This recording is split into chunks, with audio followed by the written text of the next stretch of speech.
Police called to Man Utd training as fans breach security in Glazer protest. Police were called to Manchester United's training ground on Friday after a group of protesters descended onto the facility holding a banner reading "Glazers out."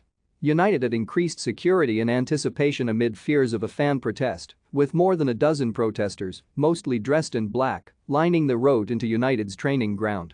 Protesters started to gather at the road leading to United's training ground just before midday and made their way to the front gates of the complex 45 minutes later.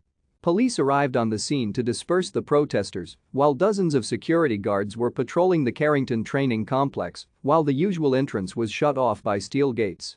A fan group called the 1958 are planning a peaceful protest against the Glazer family at Saturday's Premier League game against Norwich at Old Trafford, and United were clearly taking no chances on Friday. There were security guards and stewards guarding every entrance and building at the training ground amid fears of a repeat of the scenes almost exactly a year ago when protesters gained access to the complex. Reacting to the latest protests, Ralph Rangnick said, "We all know that football is a game of passions and emotions, and we can all understand. I can understand the supporters being disappointed about where we stand in the table in the performance against Everton. As long as they do the protest in a peaceful way and as long as they still support the team in the stadium, they have the right to express their opinion.